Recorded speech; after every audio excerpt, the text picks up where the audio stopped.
It's come to my attention that you don't know who I am. Son of Loki, have I not treated you with kindness? We are bonded, you and I. And as I trust my king, so you may trust me. Open your mouth. As a pledge of faith, you may take my hand if I am untrue.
Hate juga semakin besar, karena sebelumnya di rumah ukurannya nggak seperti itu. Tapi kalau Hell, ya masih segitu-segitu aja.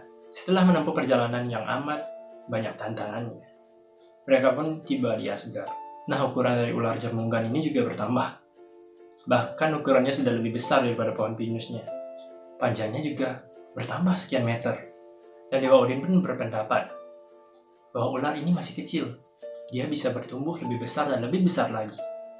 Oleh karena itu, Dewa Odin membawa Jormungand ke lautan lepas. Dan dia pun melepasnya. Dengan harapan Jormungand akan mati dengan hukum alam. Nah, kenapa Dewa Odin ini melepaskan ularnya begitu saja? Nah, kurang lebih sama dengan yang tadi. Odin juga mendapatkan kebijaksanaan setelah dia berendam di sumur Pur dan sumur Mimir. Dan ia pun bermimpi bahwa ia sempat melepaskan ular ke lautan lepas. Oleh karena itu, Jormungand dilepaskan ke lautan. Tetapi Odin masih bertanya-tanya, benar nggak sih dia kayak gini? Sambil dia bingung, dia pun kembali ke Asgard. Tanpa disadari, Jormungand pun bertumbuh besar dan selalu membesar. Dan panjangnya pun selalu bertambah. Hingga panjangnya bisa melilit Midgard. Midgard itu kan sebenarnya bumi. Cuma di mitologi Nordik, kalau dilihat dari gambarnya, Midgard itu datar, kayak piringan. Dan panjang ular Jormungand bisa lebih dari piringan itu. Dan bisa mengelilingi dari piringan itu. Bayangkan kalau Midgard itu adalah bumi. Bumi yang bulat. Kita bayangkan bagaimana panjangnya si Jormungand ini sehingga dia bisa melilit bumi di lautan lepas. Oke, kita lompat ke anak ketiganya, yaitu Hel. Untuk anak kedua si Fenrir itu kita bahas belakang. Nah, Dewa Odin memperhatikan si Hel ini dan dia merasa bingung. Sebenarnya si Hel ini masih hidup atau udah mati? Dewa Odin pun bingung melihat si Hel ini. Di bagian kanannya cantik. Sementara bagian kirinya burik, kayak daging yang membusuk. Bagaikan mayat lah istilahnya. Di sini Hel tidak banyak bicara, tetapannya tajam dan dingin. Kemudian Hel ditanya oleh Dewa Odin, sebenarnya kamu masih hidup atau enggak sih? Kemudian Hel pun menjawab, kalau ia lebih suka bergaul dengan orang-orang yang sudah mati. Kenapa? Karena orang-orang yang sudah mati jauh lebih menghormatinya, bandingkan dengan orang-orang yang masih hidup. Melihatnya aja, udah merasa jijik. Begitu jawab Hel. Odin pun teringat bahwa Hel ini di masa depan akan menjadi penguasa Underworld atau alam kematian yang di mitologi Nordik namanya Helheim. Helheim ini mengatasnamakan penguasanya, yaitu Hel. Jadi nama Helheim itu berasal dari nama si Hel ini. Nah, siapa saja sih yang akan masuk ke dalam Helheim ini nantinya? Orang-orang yang akan masuk ke dalam Helheim adalah orang-orang yang sudah mati, yang matinya karena penyakit, kecelakaan, melahirkan, dan lain-lain. Mereka semua akan masuk ke alam Helheim. Berbeda dengan orang-orang yang mati pada saat peperangan, mereka akan masuk ke Valhalla yang berada di Asgard. Oke, kita kembali ke anak yang kedua. Anak yang kedua itu seekor serigala yang bernama Fenrir. Fenrir ini dulu berukuran kecil, tetapi saat sampainya di Asgard, ukurannya sudah menjadi serigala raksasa. Pada saat kecil, Fenrir itu sering dielus-elus oleh Dewa Tyr. Bisa dibilang, Fenrir itu sangat dekat dengan Dewa Tyr. Nah, untuk perawakannya Fenrir, dia merupakan seekor serigala raksasa yang berwarna abu-abu dan hitam, dan matanya yang berwarna merah. Untuk makanannya sendiri, dia selalu memakan daging mentah. Dia juga bisa berbahasa manusia. Dan Fenrir ini adalah serigala yang sangat sombong. Nah, serigala Fenrir ini makin hari makin kuat, makin ganas, dan makin menyeramkan. Lama-lama para dewa pun takut dengan Fenrir. Karena ukurannya yang lebih besar setiap harinya. Para dewa curiga bahwa mungkin kekuatan Fenrir sudah melebihi kekuatan para dewa. Awalnya si Fenrir ini dibiarkan di Asgard. Dia dipelihara oleh Dewa Tyr. Dan Dewa Tyr juga sering mengajaknya bermain-main di Asgard. Dewa Tyr juga selalu memberinya makan daging mentah. Namun setiap harinya, makannya lebih banyak dan terus bertambah. Seiring dengan pertumbuhannya juga, yang setiap harinya semakin membesar. Nah, Dewa Odin pun memperhatikan pertumbuhan dari si Fenrir, yang setiap harinya semakin membesar. Dan mereka pun curiga bahwa kekuatan Fenrir sudah melebihi para dewa. Sebagaimana yang kita tahu, Fenrir ini kan seekor serigala yang sangat sombong. jadi nggak bisa dibilang 100% baik budi ya. Jadi para dewa pun curiga kepada. Oleh karena itu para dewa langsung rapat dan mereka memutuskan untuk mengikat si Fenrir ini. Akhirnya para dewa membuat sebuah rantai dari besi yang sangat kuat dan sangat besar yang bertujuan untuk mengikat si Fenrir ini. Kemudian para dewa pun membawa rantai itu ke Fenrir dan dia mengiming-imingi si Fenrir ini bahwa besi ini, rantai ini digunakan untuk mengetes kekuatannya si Fenrir. Seberapa kuat sih dia? Iming-imingnya kayak gini, kalau kau kuat, kau pasti bisa menghancurkan rantai ini. Nah, si Fenrir yang sombong ini dia mau. Jadi para dewa pun senang karena si Fenrir mau. Jadi si para dewa ini gak perlu maksa dia kan. Kemudian para dewa pun melilit seluruh tubuh dari Fenrir dan sisanya digunakan untuk mengikat kakinya. Setelah dewa-dewa selesai mengikat tubuh Fenrir, Fenrir pun meregangkan otot-ototnya dan dengan mudah Fenrir bisa menghancurkan rantai itu. Sebagaimana yang kita tahu dia sombong kan. Nah makin sombonglah si Fenrir ini kalau dia bisa menghancurkan rantai yang dibuat oleh para dewa dengan sangat mudah.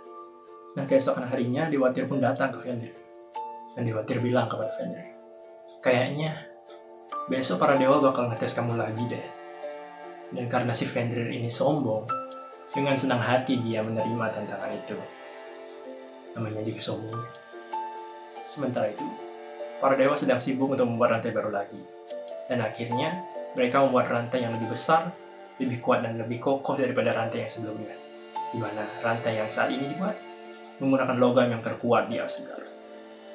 Dan ketika dites, memang rantai ini jauh lebih kuat daripada rantai yang sebelumnya. Sampai Fenrir harus menggeliat-geliat, nendang, dan meregangkan seluruh ototnya untuk melepaskan dirinya dari rantai tersebut. Namun memang karena lebih kokoh, jadi rantainya belum putus juga. Dan di situ para dewa sudah mulai senang. Kayaknya rantai baru ini bisa menahan si Fenrir nih. Jadi para dewa pun mulai tersenyum. Tapi jangan salah, si Fenrir ini belum menyerah. Dia pun menambah tenaganya lagi, menambah kekuatannya lagi, dan meregangkan seluruh otot yang dimilikinya untuk melepaskan dirinya dari rantai tersebut. Nah, para dewa pun mundur. Kenapa dia mundur? Karena si Fenrir ini berjuang dengan mati-matian. Dia menggeliat ke sana kemari, dan dia juga makin ganas untuk melepaskan dirinya dari rantai. Jadi para dewa mundur sedikit, agar tidak terkena kaki dari si Fenrir mungkin. Dan benar saja, rantai itu pun hancur dengan seketika. Mundurnya para dewa sudah sempat mundur. Dan kalau tidak, mungkin mereka bisa terkena ledakan yang tidak disengaja oleh Fenrir. Dan rantai itu hancur berkeping-keping bagaikan ledakan. Hancurnya itu pecah bagaikan terkena kekuatan dahsyat, jadi meledak. Nah, si Fenrir kan berhasil melepaskan diri dari rantainya. Dia pun senang. Dia beranggapan bahwa para dewa pasti senang, karena dia mengerahkan seluruh tenaganya untuk menunjukkan bahwa dia itu kuat. Dia bisa melepaskan dari rantai yang lebih kuat yang dibuat oleh para dewa. Tapi dari pandangan si Fenrir, kok para dewa malah nggak senang ya? Dia loh sudah mengeluarkan seluruh tenaganya. Dia sudah berjuang mati-matian untuk melepaskan diri dari rantai tersebut. Hal itu pun membuat Fenrir menjadi kepikiran. Di sisi lain, Dewa Odin sedang berpikir keras. Gimana sih caranya mengikat Fenrir ini? Dan dia pun mengerahkan semua kebijaksanaan yang dia miliki. Dan ternyata, dia menemukan sebuah cara. Kemudian dia pun memanggil seorang elf atau peri yang bernama Skirnir. Nah, Skirnir ini merupakan seorang pembantu dari Freya. Asistennya Freya lah bisa dibilang. Odin pun menyuruh Skirnir untuk pergi ke Svartalfheim. Yang mana Svartalfheim itu adalah alam para kurcaci, untuk menyampaikan perintah dari Dewa Odin. Perintahnya adalah untuk membuat sebuah rantai yang belum pernah diciptakan oleh siapapun sebelumnya. Dan rantai itu diberi nama Gleipnir. Dan para kurcaci pun menyimak perintah-perintah yang diberikan oleh Skirnir. Kayak gimana sih rantai yang akan dibuat yang disuruh oleh Dewa Odin itu. Para kurcaci pun mengumpulkan 6 bahan khusus yang bisa digunakan untuk membuat Gleipnir yang disuruh oleh Dewa Odin ini. 6 bahannya adalah sebagai berikut. Yang pertama, suara langkah kaki kucing. Yang kedua, jenggot dari seorang wanita. Yang ketiga, akar gunung. Yang keempat, otot dari beruang. Yang kelima, nafas ikan. Yang keenam, ludah dari burung. Kalian bayangin dah, kayak gimana jadinya Gleipnir itu kalau bahan-bahannya kayak tadi. Mungkin sebagian dari kalian berpikir, mana ada suara langkah kaki kucing? Kalau didengar pun nggak ada kan? Mana ada juga jenggot dari seorang wanita? Kalau ada, mungkin itu kelainan ya. Terus gunung. Gunung kan memang nggak punya akar, apalagi ludah burung. Aku belum pernah melihat burung bisa ngeludah. Nah, kenapa keenam hal itu nggak ada di dunia ini? Jadi pada mitologi Nordik, keenam hal itu sebelumnya ada, tapi sudah diambil sama para kurcaci. Jadi mungkin dulunya suara langkah kaki kucing itu ada, tapi udah diambil sama si kurcaci. Jadi sekarang nggak ada. Dan para kurcaci pun akhirnya membuatnya. Dan mereka pun berhasil. Hasilnya kurang lebih kayak pita sutra, yang sangat tipis dan sangat lembut. Dan nyaris nggak ada beratnya. Dan akhirnya Gleipnir ini diberikan kepada Skirnir. Dan Skirnir pun kembali ke Asgard. Nah, sampainya di Asgard, semua dewa pun heran. Kok malah jadi kayak gini? Tapi karena yang buat kurcaci, ya udahlah ya, coba aja dulu. Kemudian, tanpa panjang lebar, rantai itu pun dibawa ke Fenrir. Dan para dewa mulai membujuk Fenrir untuk melakukan hal itu lagi. Nah, si Fenrir pun melihat Gleipnir. Rantai setipis itu mana mungkin bisa menahanku, gitu karena si Fenrir. Dan dia pun gak mau. Fenrir pun menolak. Dan para dewa pun mengumpul-ngumpul si Fenrir. Rantai ini lebih kuat loh dari rantai sebelumnya. Kalau kamu takut, bilang aja. Gitu ucap para dewa. Nah, di sini Fenrir sudah mulai curiga. Dan dia pun mencium sebuah bau-bau pelicikan dari para dewa. Masa pita sekecil itu mau dipakai untuk mengikatnya? Gitu pikir dia. Jadi dia tidak mau. Dia pun menolaknya. Walaupun si Fenrir ini menolak, para dewa masih saja ngumpur-ngumpurin dia. Biar si Fenrir mau. Jadi Odin pun memberikan sebuah kesepakatan. Kalau kamu nggak bisa melepaskan diri dari si Gleipnir ini, aku akan melepasmu. Gitu kata Odin. Tapi si Fenrir ini langsung membantah. Mana mungkin Odin, the Old Father, akan melepaskan sebuah pita yang nggak bisa dilepaskan oleh Fenrir. Aku menolak, begitu kan. Si Fenrir ini nggak percaya kalau Dewa Odin akan melepaskannya. Nah. Para dewa pun masih memanas-manasi Fenrir. Para dewa bilang, kamu cuma takut kan dengan Gleipnir? Kita tipis gini doang kok, masa takut sih? Gitu para dewa. Kemudian si Fenrir pun memiliki sebuah ide. Dia berkata, kalau kalian memang nggak punya niat untuk menipuku, kalian boleh mengikatku, tapi dengan satu syarat.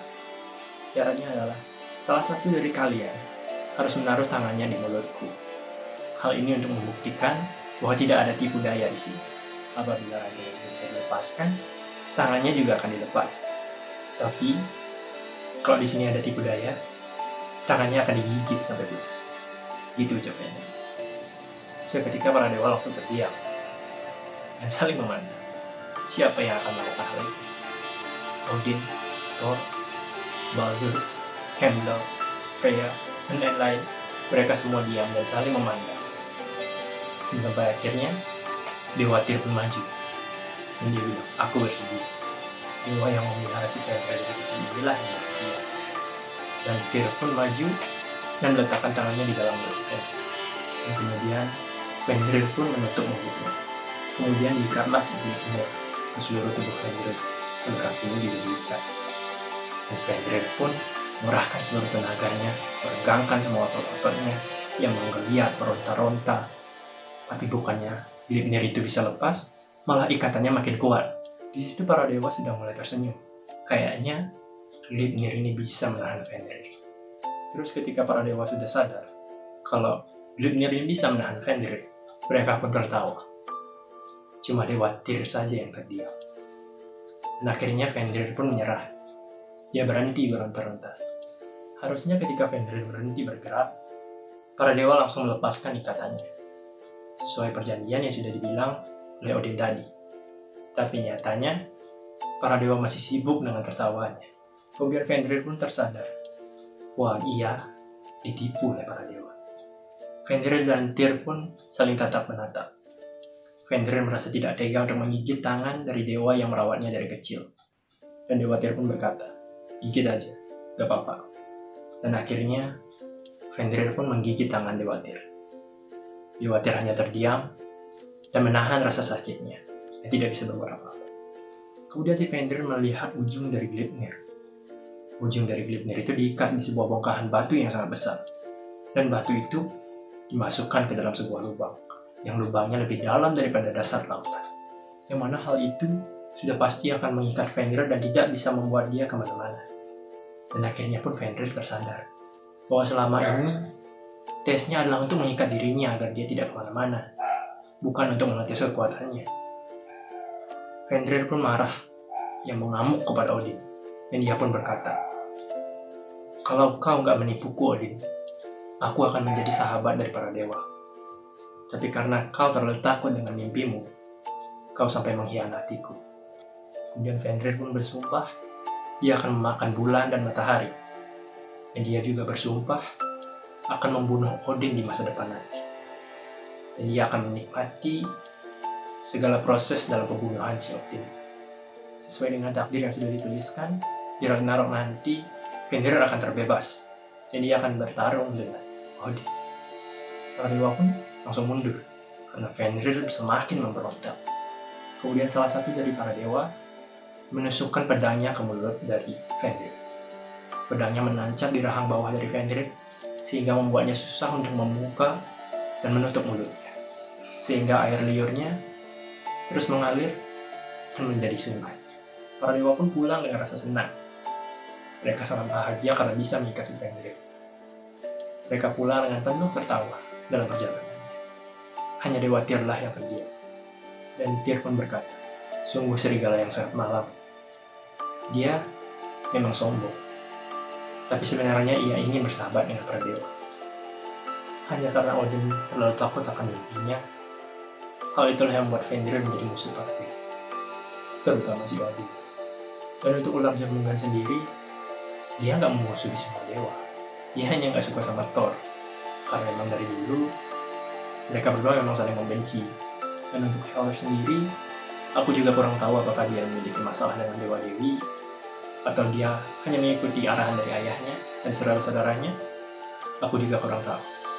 Yang pada intinya, si Hel ini nanti di Ragnarok tugasnya untuk mengaktifkan pasukan mayat hidup, atau yang biasa kita sebut pasukan Undead, yang menjadi pasukan dari para raksasa. Namun memang si Hel ini kurang disorot waktu Ragnarok. Jadi mungkin sekian saja cerita dari 3 anak Loki yang menjadi musuh terbesar dari para dewa, yang nantinya mereka akan bergabung ke dalam pasukan ras raksasa ketika Ragnarok tiba. Apabila ada kesalahan data dan informasi, aku mohon maaf. Aku tutup video ini dengan sebuah patah. Tiada gading yang tak tidak manusia yang sempurna. Aku Wade Marsal Firadeva, pamit undur diri. Bye-bye.